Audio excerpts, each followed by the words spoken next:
Bonjour à toutes et à tous, bienvenue dans le podcast La Sœur. Bonjour mon cher Rust. Bonjour Guillaume, enchanté. Alors, Enfin, enchanté ouais. pareillement. On s'in- on s'intéresse à Conor McGregor. Conor McGregor, où c'est vrai qu'on a reçu plusieurs messages, plusieurs réactions. Vous êtes en mode Guillaume, Rusty B, Paulie Domzer, vous enterrez un petit peu trop vite Conor McGregor. Mais on l'a dit dans plusieurs podcasts, il a toutes les armes possibles, Conor, pour justement s'imposer face à Dustin Poirier.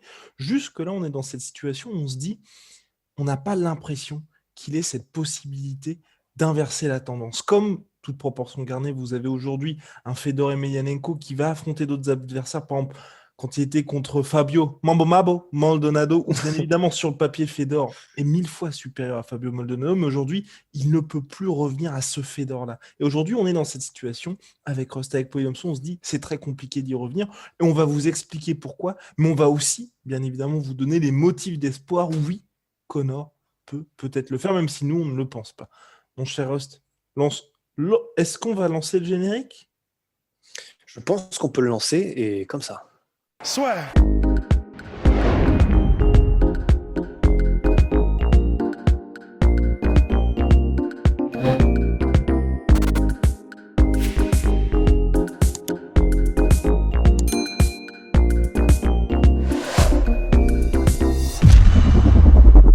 Alors, mon cher Rust, on va d'abord commencer par quelque chose, parce que Rust, journaliste, enquêteur pour la sueur, bien évidemment, est tombé sur des Batman propos... du monde du MMA. Exactement. Est tombé Parce que sur Batman est enquêteur à la base, faut le savoir. Enfin, Exactement. détective. Pardon, excuse-moi, j'arrête. Et pas de souci. D'ailleurs, on verra un Batman bien plus détective dans la version qui arrive prochainement. De Matt Reeves, absolument. Exactement. Revenons à nos moutons, revenons à Conor McGregor. Donc, Conor McGregor et Rust qui a mené l'enquête avec des propos d'Artem Lobov qui font écho un peu à tout ce qu'on dit depuis l'annonce de cette trilogie. Bah oui, parce qu'en fait, Artem Lobov, qui est donc un des meilleurs amis de Conor McGregor et de très longue date, mais aussi et surtout un de ses sparring partners principaux et depuis des années aussi. Alors même si maintenant apparemment ils se sont un petit peu distanciés, mais il n'en reste pas moins quelqu'un de très proche du camp SBG en Irlande et de Conor McGregor. Et en fait, Conor McGregor, il a eu une sortie il y a quelques jours qu'il a voulu, je pense, Artem Lobov, pour défendre un petit peu Conor et le camp de Conor, etc. Mais en fait, la manière dont il a essayé de défendre Conor et le camp d'entraînement, à mon sens, et je crois que c'était le cas pour toi aussi, nous, on en sort encore un peu plus, on a encore un petit peu plus peur qu'on ne l'avait avant en entendant les propos d'Artem Lobov. Et en fait, c'était en substance Artem qui disait, mais tous les gens qui disent il est loyal à John Kavanagh, Conor McGregor, alors que John Kavanagh n'a rien prouvé, ou enfin en substance, c'est pas les mots exacts. Mais alors que John Kavanagh, ça fait des années qu'il n'a plus rien prouvé, que machin, ça fait 5 ans que Conor McGregor n'a pas retrouvé son niveau, etc. Pourquoi est-ce qu'il ne change pas de camp d'entraînement et tout ça? Et Artem Lobov disait, à ces critiques-là, je réponds, mais vous êtes tout le temps en train de dire qu'il faut de la loyauté, qu'il faut machin. Là, vous avez un gars qui est extrêmement loyal dans la personne de Conor McGregor, qui est resté avec le coach, qui l'a fait monter au plus haut niveau, qui l'a fait gagner des titres, etc. Qu'est-ce que vous voulez, en fait? Et je comprends le point de vue d'Artem Lobov, je comprends d'où il vient pour dire ça, mais à mon sens, pour moi, c'est un peu inquiétant. Parce que tu vas me dire ce que tu en penses, mais pour moi, la loyauté, c'est la base et c'est ce qu'il y a de plus important dans ce foutu monde, tu vois. Mais avoir de la loyauté n'empêche pas de se développer, et pour accéder à de nouveaux moyens de développement, ça peut aussi passer par, en conjonction avec ton entraîneur, en conjonction et en accord avec tes proches, d'aller autre part et d'essayer autre chose. Typiquement, d'accord, il est cher à mon cœur, mais c'est un bon exemple. Darren Till, ce qui a fait son succès, c'est aussi, au-delà de tout ce qui était sphère personnelle qui a fait qu'il est parti d'Angleterre, c'est que c'est son coach, Colin Heron, qui a dit à Darren Till, Darren, là, pour ta vie personnelle, mais aussi pour tes skills, je pense qu'il faut que tu ailles au Brésil et il faut que tu y restes un petit bout de temps, etc. Et il a fini par y rester 4 ans, Darren Till, et Colin Heron était parfaitement OK avec ça parce qu'il savait et il voyait bien que, parce qu'il correspondait, que Darren Till continuait de progresser au Brésil, qu'il continuait d'apprendre de nouvelles choses avec de nouveaux points de vue. Et il n'y avait aucun problème avec ça. Et je ne sais pas si ce serait le cas de John Kavanagh. John Kavanagh ne me comment dire, ça a pas l'air d'être le type, tu sais, jaloux qui veut absolument Ouais. garder son fighter, etc. Mais, et je finirai là-dessus, pour moi, le fait est que bah, Connor reste avec les gens avec lesquels il est depuis le début. Mais ce qui, quand tu n'as pas gagné depuis genre 4 piges, à l'exception comment dire, de Cowboy Cerrone, ben, pour moi, c'est un peu plus alarmant qu'autre chose, en fait. Donc, je sais pas ce que tu penses de ça, mais pour moi, c'est une sortie qu'il a voulu défensif, mais qui m'inquiète plus qu'autre chose, en fait. Complètement. Et justement, oui, Conor McGregor, pour ajouter un petit peu de poids à ce que vient de dire Rust.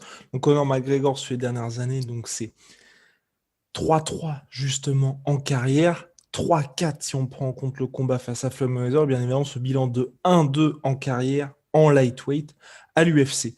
Et j'ajouterais aussi, c'est vrai, et c'est quelque chose auquel on n'avait pas, je pense qu'on n'a pas vraiment suffisamment insisté là-dessus, mais c'est Fernand qu'on a parlé dans King Energy. Et vraiment, tu vois, ça aussi, ça m'a éclairé, c'est dans le sens où moi, je suis convaincu comme lorsque Conor McGregor l'a fait contre Nate Diaz, qu'il fera les ajustements, et on va en parler bien évidemment, c'est jusqu'à quel point peut-il faire des ajustements, mais il fera des ajustements contre Nate Diaz, dans le sens où on voit un Conor McGregor qui est intelligent. Mais c'est vrai que Fernand avait à 1000 points là-dessus, que ce soit contre Khabib Nurmagomedov, où justement Fernand était plus, plutôt que de défendre le takedown, il aurait dû plus se baser sur l'ancien Conor qui était bien plus dans les mouvements, Ouais, donc ça t'évite de lutter.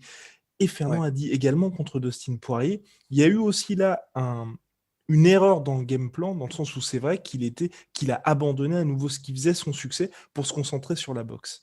Et Fernand a dit ça à chaque fois, et c'était sur 2 combats, c'était pas des revanches. Sur ces 2 combats-là, il y a eu des grosses erreurs en termes de game plan, en termes d'approche de ouais, Conor McGregor.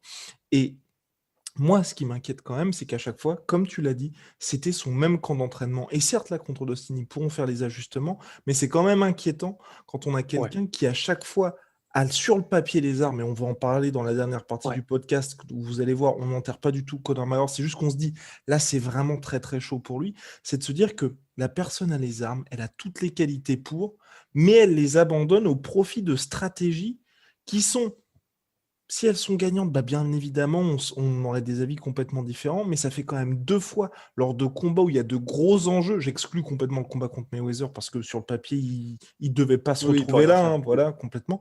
Mais 2 fois contre Khabib, plus gros combat de tous les temps, contre Dustin Poirier, le gagnant, si Magor s'imposait, ensuite il avait le title shot, 2 fois où il perd parce qu'il y a de très très grosses erreurs tactiques en fait.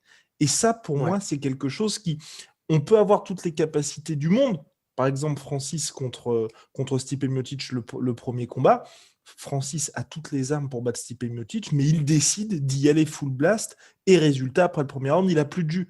Donc, si vous partez avec une approche comme ça, qui vient soit de Connor, soit de son camp d'entraînement, c'est très compliqué pour la suite.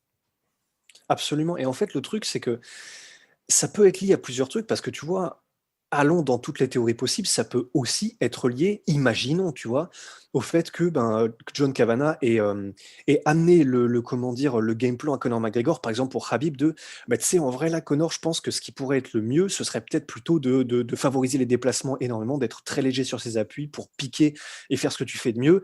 Et c'est peut-être le cas de Connor qui dit non, ça de toute façon, je sais le faire. Travaillons plutôt le sol parce que j'ai envie de m'améliorer là-dessus en sachant que debout, j'aurai aucun problème. Et c'est peut-être ça. Parce que ce qui est sûr, c'est que John Kavanagh lui-même l'a dit. Connor, au bout d'un moment, en fait, faisait lui-même ses propres camps d'entraînement, et en particulier après le combat contre José Aldo. Donc, ce sont les mots exacts de John Kavanagh. Qu'est-ce que tu veux dire à quelqu'un qui met des légendes KO en 13 secondes?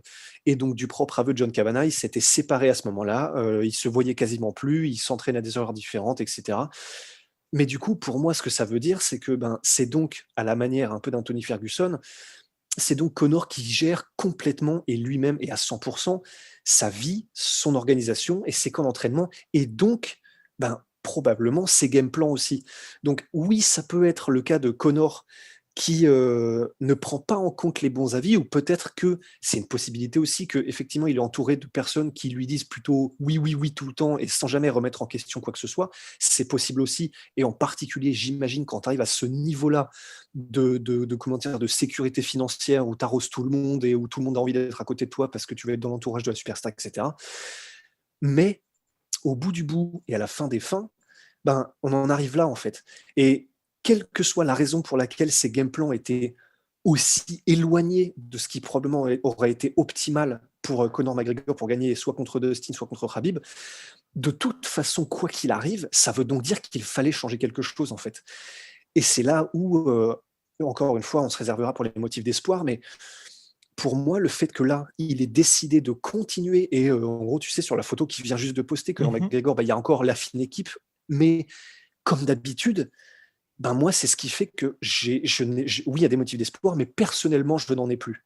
Hmm. Donc, Après, je- il peut faire les ajustements. Il peut oui, faire les en fait, ajustements. il peut, mais qu'est-ce qui nous dit, en fait, qu'est-ce qu'il y a de différent maintenant, à part le fait que Connor, si ça se trouve, mais en fait, parce que pour moi, je pense que s'il reste avec ce camp d'entraînement-là, la seule solution pour Connor, c'est que ça vienne de lui-même, en fait. Que Ouais. lui-même ait une approche différente, excuse-moi, je finis juste sur Mhm. ça, que lui-même ait une approche différente, que lui-même se dise, OK, là j'ai merdé, là j'ai merdé, là j'ai merdé, voilà ce qu'il faut que je fasse. Mais parce que visiblement, ça n'est pas, j'ai l'impression, dans l'entourage que le déclic va se faire. Donc, si la seule solution peut venir de Connor lui-même, c'est chaud quand même pour un athlète pro qui est censé bénéficier de tout cet Mhm. entourage, quoi. Ouais, et donc par rapport à ça, bah, ça va aussi servir de transition parce qu'on va là directement aborder les motifs d'espoir pour Connor. C'est que je pense, tu vois, même si on a fait la preview, on a fait les pronos, je pense que ça va être très compliqué pour Connor. Je pense que ils sont dans une situation, et c'est ce que John Kavanagh avait dit, où justement Connor, c'est un peu lui finalement le head coach de son propre camp d'entraînement. Je pense qu'aujourd'hui, il est dans il est dans une situation, et c'est pour ça que nous, on a souvent dit qu'il faudrait qu'il soit monte sa propre équipe avec d'autres experts à la Georges Saint-Pierre ou qu'il aille ailleurs, pardon. Je pense qu'il est dans une situation que non, aujourd'hui, c'est justement ça. Il fait, lui, ses propres choix.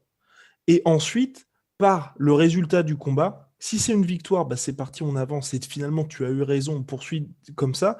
Ou alors, il perd.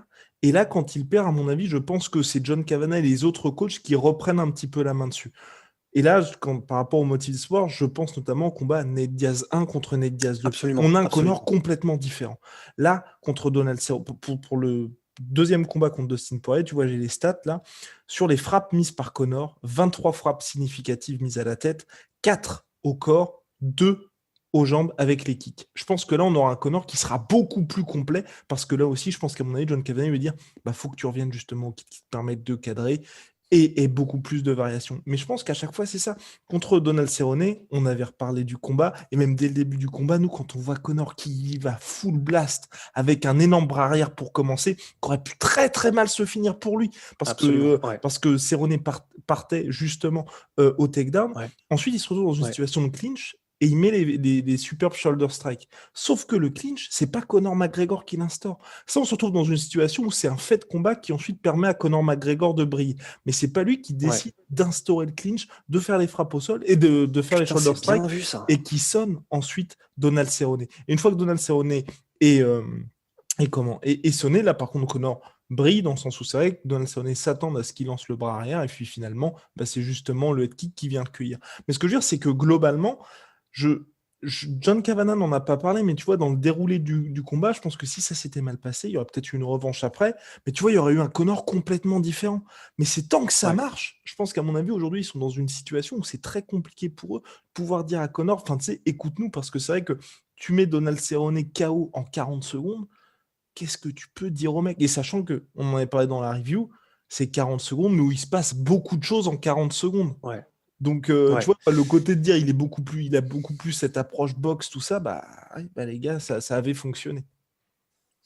Ouais, c'est vrai, mais en fait, là, on en est dans le cas où effectivement, on peut le voir comme ça. Et c'est vrai, tu as bien fait pour la défense de John Kavanagh, tu as vraiment bien fait de le notifier. C'est que il y a eu l'historique et la chronologie des événements pour les deux combats contre Nate Diaz. Il y a le premier combat contre Nate Diaz, il le perd Conor McGregor et il dit j'ai très mal géré mon énergie, etc.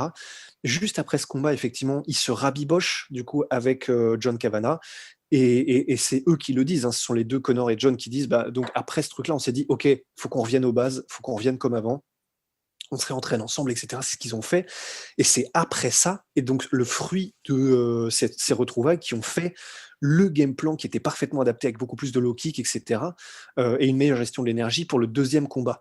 Donc effectivement, il y a aussi ce motif d'espoir qui est que on a ce fait historique qui est que après le premier combat contre Ned Diaz et qu'ils se sont remis ensemble pour travailler, ça a fait quelque chose de magnifique.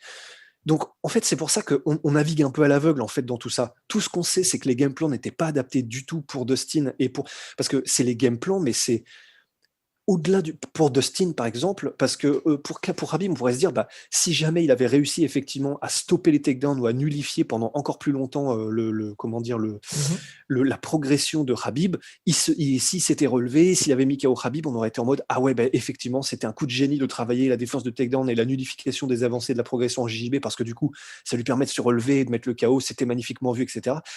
Mais à la limite, parce qu'on rappelle, il a quand même réussi à neutraliser Khabib comme personne ne l'avait fait avant lui, au sol.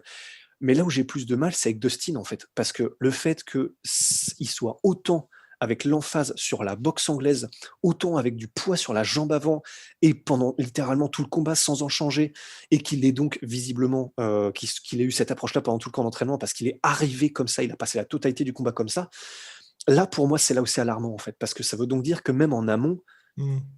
à aucun moment, il s'était dit Dustin Poirier met des low kicks parce qu'il les mettait déjà. Hein. Ouais, non, Il est complètement. complet, il est capable de. Et donc, c'est là où je me dis merde, parce que c'est pas seulement qu'ils ont un mauvais game plan ou un truc qui est pas adapté, c'est-à-dire qu'ils n'ont même pas vu proprement Dustin tel qu'il était, tu vois. Sauf que Donc, on navigue vraiment à l'aveugle, quoi. les fameuses 23 frappes significatives à la tête, où je pense qu'il s'est juste dit, bah, je vais garder cette approche box, quand ça va toucher, Dustin Poirier va tomber. Et tu vois, et par rapport au combat Ouais. contre Ned Diaz, et c'est pour ça moi aussi que Conor McGregor, je pense que ça va pas suffire. Tu vois, le deuxième combat contre Ned Diaz, sur le papier, en tout cas à mon sens, Conor McGregor fait tout ce qui est parfait pour battre Ned Diaz. C'est juste qu'en face c'est Ned Diaz et c'est en welterweight. Ouais. C'est juste qu'en face, c'est Nate Diaz et c'est en welterweight, mon cher Rust. Et donc finalement, il n'a pas réussi Ouais. à le finir. Mais qu'est-ce que tu veux dire à un mec qui met 3 knockdowns sur un round et demi? Il fait tout parfaitement. C'est C'est juste sûr. qu'il tombe sur un mec qui est infinissable, tout simplement. Et là, en fait, où moi aussi je le vois perdre contre Dustin Poirier, c'est que je pense qu'on va être un peu dans dans le même cas où il aura beau tout faire de la bonne manière. Ce round ennemi va créer des dommages, mais pas suffisamment, à mon sens, pour mettre KO Dustin. Et Ouais. ensuite, ce sera beaucoup trop compliqué pour lui. Et vous le savez, Dustin Poirier, dès qu'il a l'opportunité, je vous invite à revoir le combat contre Eddie Alvarez. Dès qu'il sent que vous êtes un petit peu touché, il va pour vous finir, et il va pour vous finir intelligemment, et c'est mort pour vous. C'est pour ça que je pense que ça va être très Ouais. compliqué pour Conor. Mais nos motifs d'espoir, donc mon cher Rust, bien évidemment, il y a ces fameux déplacements qui sont possibles pour Conor McGregor. Et qu'on n'a pas L'utilise, vu depuis tellement qu'on n'a pas vu longtemps. depuis longtemps, C'est mais ça qui fait flipper. qui fait flipper, mais sinon, quelque chose de plus simple. Et Rust passe son temps, ses journées, ses minutes à louer les Ma vie. kicks, sa vie entière, à louer le travail en kick de Conor McGregor, qui lui permet de cadrer ses adversaires, de les faire piocher comme rarement au niveau du corps. Et ça, c'est peut-être quelque chose, j'ai envie de dire, de plus simple à mettre en place pour Conor McGregor chez les lightweight, parce que en plus, il a beaucoup plus de puissance dans ses kicks. Ben, carrément, honnêtement, et bah, on le pense, et bah, il faut aussi donner à rendre à Dan ce qui appartient à Dan. Il a fait une superbe preview en breakdown, Dan Hardy, où il dit la même chose en substance. Donc, c'est que, en fait, comme on sait, et tout le monde sait que le style de Conor McGregor fait que de toute façon, il va forcément se crever beaucoup plus vite qu'un gars comme Dustin. C'est juste, ils sont construits de manière différente et leur style fait que. Mais effectivement, c'est pas une fatalité pour Connor. C'est-à-dire qu'il a des moyens de contrecarrer ça. Et un des moyens, c'est effectivement de littéralement, mais littéralement, taper dans le cardio de l'adversaire, mais avec des kicks en fait. Donc c'est-à-dire tout un travail, ce qu'il a fait, et on le répète encore une fois, et ça marchait contre Khabib, il en avait placé quelques-uns qui étaient des bons, un mélange de, oui c'est des front kicks, grosso modo, front kick type, en gros, au ventre, et qui fait que ben, ça te creuse beaucoup plus vite la jauge, comment dire, et c'est ce qui avait marché parfaitement contre Chad Mendes et qui avait fait que au bout de 2 rounds, il était complètement cramé, c'est que c'est un travail de, comment dire, de harcèlement constant que tu mets en place. Et il sait le faire parfaitement, Connor, de varier les, comment dire, les types aux jambes, les types au, comment dire, au corps, tout ça avec des kicks circulaires pour effectivement cadrer. Il le fait tellement bien qu'on se demande vraiment, chaque combat qui arrive, on se demande, mais pourquoi est-ce qu'ils ne les utilisent pas plus souvent? Et tu vois, on parlait du combat contre Cowboy Cerrone. Enfin, contre Cowboy Cerrone, le début de la fin, ça vient d'un high kick, tu vois. Un high kick qui est mis un high kick pour cadrer, sauf que c'est un Conor welterweight. Et donc, quand c'est en featherweight contre Dennis Siver, bon, bah, ça cadre. Quand c'est en welterweight avec Conor en mode gros daron irlandais, ben, ça calme. Donc, il sait le faire. il sait tellement bien le faire que ça devient frustrant de ne plus le voir le faire. Mais effectivement, si c'est comme ça qu'il décide de revenir, je continue comme toi de mettre Dustin gagnant, mais au moins ça rendra le truc beaucoup plus intéressant et compétitif, je pense. C'est exactement ça. En fait, tu vois, moi je me dis, il y a certains combats où les mecs peuvent les perdre. Tu vois, que ce soit par exemple Israël Adesanya contre Jan Blachowicz, où finalement tu regardes le combat que fait Israël Adesanya, il n'a pas grand-chose à se reprocher. C'est juste qu'il tombe sur quelqu'un qui est beaucoup plus... À Oui, part peut-être, tu vois, de dire, bah ok, Adesanya, t'aurais peut-être pu arriver en mode vrai light heavyweight. Mais sinon, ouais, sur l'approche qu'a eu Israël Adesanya, c'est compliqué de faire mieux. Il a perdu contre quelqu'un qui clairement lui a... Bah, c'était, enfin, lui a apporté une réponse à ce que ouais. lui apportait directement. Ou par exemple Max Holloway contre Alexander Volkanovski numéro 2, où clairement là on a deux mecs qui sont au top de leur forme. Il y en a certains qui disent que Max a gagné, d'autres que Volkanovski a gagné, mais sur ce que Max Holloway a fait quand il fait les ajustements, peut-être qu'il perd, mais qu'est-ce que Max Holloway peut faire de plus? Ouais. C'est très très compliqué. Donc tu vois, au moins, tu vois qu'il y a un combat comme ça où à la fin on va se dire, bon bah ok, que Connor perde ou gagne, bah, il a fait les ajustements et là, bah, il a montré que mine de rien, il avait sa place. Et c'est pour ça que, et moi, le seul truc que je trouve dommage, c'est de se dire qu'aujourd'hui, on est obligé d'avoir le deuxième combat pour avoir ça. Mais c'est ça, hein, on aimerait tellement. Parce que du coup, en fait, ce que ça veut dire, c'est grosso modo, ça veut dire quoi? Ça voudrait dire que ben, il n'a pas fait les choses de manière optimale sur le deuxième et que donc il est entre guillemets obligé d'avoir à chaque fois un combat avant de réussir à s'ajuster. Et entre guillemets, c'est ce qui fait que du coup, ben, il n'est pas au niveau où il est tombé de son piédestal duquel il était quand il a combattu José Aldo et Eddie Alvarez. C'est parce que ça fait partie de la panoplie d'un combattant d'aussi haut niveau, en fait. Donc, s'il ne le fait pas, ben, c'est que Dustin et son camp d'entraînement sont meilleurs à ça et ça fait partie du game. Donc, enfin, c'est même pas une excuse qu'ils peuvent utiliser ou quoi que ce soit. Ça fait partie du taf et ils ne le font pas. Mais ouais, bah à voir quoi. Maintenant, il nous reste plus qu'à voir Exactement. ce qu'il apporte En tout cas, déjà, et voilà. on a le retour de The Old, de l'ancien Connor niveau trash talking, parce que entre Ouais. messages, bah bon, après Dustin Non, Poirier, c'est au moins ça, hein. on en avait parlé, très compliqué, bien évidemment, d'être bon en trash talk quand tu t'es fait mettre, je cite, en mode avion lors du dernier combat, mais au moins entre le message sur Twitter, le message vocal mis sur Twitter et la demande de DM postée sur Twitter, où là, franchement, c'est vraiment borderline. La femme de Dustin Poirier, quand même, mère de, je crois, de la fille de Dustin Poirier, parce que oui, il a qu'un seul enfant. Enfin, c'est quand même. Bon, là, on a franchi une étape, on va dire, et je pense que ça va être beaucoup moins cordial que lors de la revanche. Après, en vrai, j'y ai repensé à ce truc-là et je me suis dit, je sais pas si ça vaut le coup, en gros, d'en faire tout un point, parce que, je me dis, c'est pas possible. Forcément qu'ils en ont. Je sais pas pourquoi. Peut-être que ils ont 3 coups d'avance Bobby Fischer et qu'ils ont une réponse qui arrive le camp de Dustin Poirier. Parce que je peux pas croire que la femme de Dustin Poirier fasse un move aussi entre guillemets naïf, tu vois. Tout dépend du DM et de quand il a été posté, parce que récemment, tu vois, Jake Paul avait fait ça avec c'est, je crois, le cousin de Tyson Fury, Tommy Fury, qui voulait un combat contre Jake Paul. Et en fait, en 2017, l'actuelle copine de Tommy Fury avait envoyé un message à Jake Paul en mode, Eh, ça te dirait de faire la fête, machin, j'arrive aux États-Unis bientôt. Et il avait gardé le screen. Et il avait. Ben non, c'est qu'en fait, tu vois, une fois Enfin, que quand tu fais une demande de message sur Instagram ou quand tu envoies un message, bah, ouais. il reste là, en fait. Et donc, plus. Et Voilà. putain, faudrait que je Donc, me si par exemple, il y a renseigne. quelqu'un qui Ouais. m'envoie un message sur Instagram, qui envoie un message à la sueur, le message reste. Enfin, tu sais, c'est comme un mail, tu vois, si tu veux. Ouais. Donc, en gros, Ouais. le gars, il a juste ouvert ce mail-là. Ouais. Bon, bah, on va voir, on va voir comment ça tourne effectivement. Mais ouais, en fait, c'est au moins ça. C'est-à-dire que là, ce qui est bien, c'est que du point de vue du divertissement, au moins, vous pouvez être sûr que là, les 4 jours qui arrivent, je pense que ça va être le feu. Enfin, je sais, on fait confiance à Connor pour arriver avec de nouveaux angles. On ne sait pas comment, mais il va réussir à nous faire, comment dire, nous hyper au moins pour regarder le combat autant qu'on ne l'était pour le deuxième. Donc, je ne sais pas si ça veut dire quoi que ce soit en termes de compétences, de est-ce qu'on aura un Connor à l'ancienne ou pas, mais en tout cas, du coup, ce sera marrant. En tout cas, à voir. Voilà, on a fait le tour, en tout cas, sur The Old Connor. Il y a des motifs d'espoir, rassurez-vous. Maintenant, la question, si Conor McGregor est intelligent, s'il a fait les ajustements, comme tout le monde s'attend à ce qu'il fasse les ajustements, est-ce que ça va suffire pour s'imposer contre Dustin Poirier? Bien, si vous voulez participer à notre concours de pronostics, n'hésitez pas, le lien est dans la description.